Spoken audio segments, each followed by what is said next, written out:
ये 3 नाड़ियां ऐसी हैं जिनका रहस्य जानकर आप आध्यात्मिक मार्ग और जीवन में बड़ी सरलता से उन्नति पा सकते हैं, जिनका नाम है ईड़ा, पिंगला और सुषुम्ना। या यूं कहें कि चाहे आप ध्यान करते हो या फिर आप थर्ड आई को एक्टिव करना चाहते हो, इससे पहले आपको सुषुम्ना नाड़ी एक्टिव करनी होगी, क्योंकि जब सुषुम्ना नाड़ी एक्टिव होती है तभी आप ध्यान की गहराइयों में जा सकते हैं और तभी आपकी थर्ड आई या सातों चक्रा एक्टिव होते हैं। मैं आपको बताना चाहता हूँ कि ईड़ा और पिंगला नाड़ी से आपकी सुषुम्ना नाड़ी चलती है। आइए अब हम इन तीनों के रहस्य को जानते हैं, और वह भी बड़ी ही सरल भाषा में। सबसे पहले मैं आपको बताना चाहता हूँ कि ईड़ा और पिंगला क्या है। यह वह नाड़ी है जहाँ से आप सांस को अंदर की तरफ लेते हैं। आपके नाक में 2 छेद हैं और आपकी नाक के लेफ्ट छेद को ईड़ा कहा जाता है और राइट छेद को पिंगला नाड़ी कहा जाता है। यानी दिन में कभी भी आप महसूस करना कि जब आपकी नाक लेफ्ट साइड से चल रही है तो समझ जाना कि आपकी ईड़ा नाड़ी चल रही है, और जब ये सांस आपकी राइट नाक से चलेगा तो अब आपकी पिंगला नाड़ी एक्टिव है।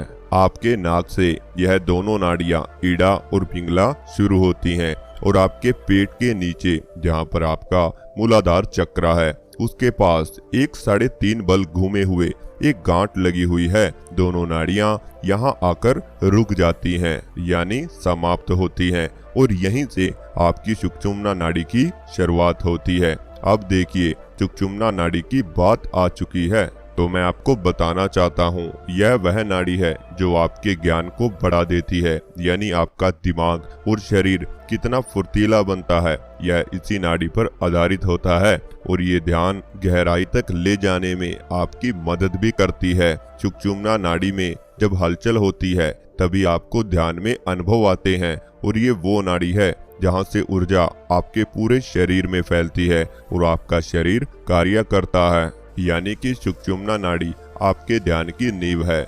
जितना ज्यादा सुषुम्ना नाड़ी एक्टिव होगी उतने ही आप ध्यान की गहराई को महसूस कर पाएंगे। सुषुम्ना नाड़ी में एक लिक्विड होता है और ये नाड़ी आपके मूलाधार चक्र को खोलती हुई ऊर्जा को रीढ़ की हड्डी के साथ साथ होती हुई आपके आज्ञा चक्र तक पहुंचाती है।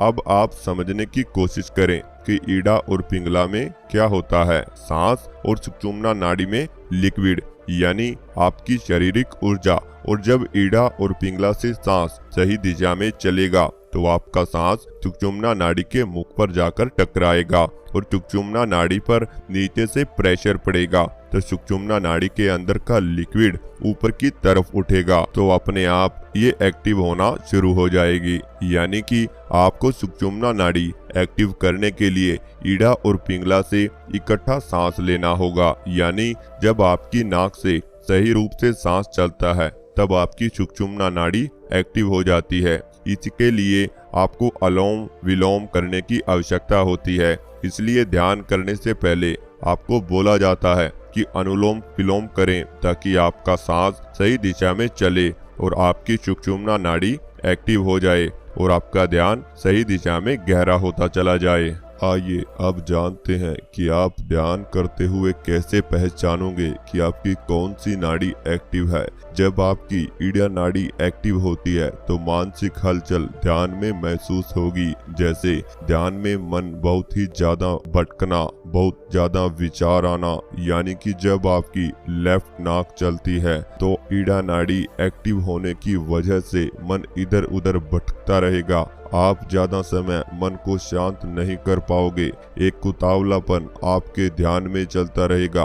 कभी अच्छे विचार में आप खो जाओगे तो कभी बुरे विचारों में आपका ध्यान करने का मन ही नहीं करेगा। मतलब मानसिक रूप से जितनी भी ध्यान में समस्याएं होती हैं वे तब होती हैं जब आपकी ईड़ा नाड़ी चलती है, और ऐसा आप लोगों के साथ बहुत अधिक बार हुआ होगा, जिसकी वजह से आपका ध्यान में मन नहीं लग पाता।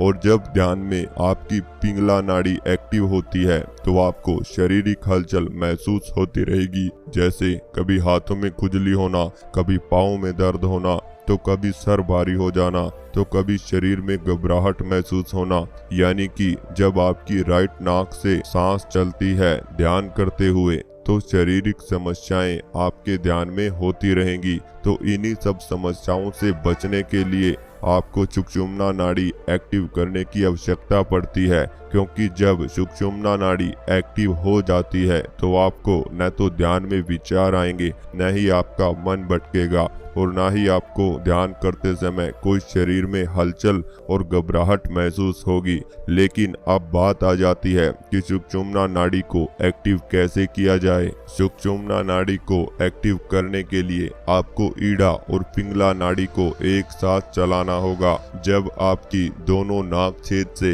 एक साथ सांस चलेगा तब आपकी सुषुम्ना नाड़ी एक्टिव होना शुरू हो जाती है और ऐसा बहुत ही कम समय के लिए आपके साथ होता है कि आपकी दोनों नाक छिद्रों से एक साथ सांस चले। लेकिन अगर आप काफी लंबे समय से ध्यान कर रहे हैं तो यह सांस आपकी दोनों नाक छिद्र से काफी लंबे समय तक चलता रहता है, यानी सुषुम्ना एक्टिव रहती है। ज्यादातर देखा गया है कि सुषुम्ना नाड़ी ब्रह्म मुहूर्त यानी सुबह 3 से 5 के बीच एक्टिव होती है।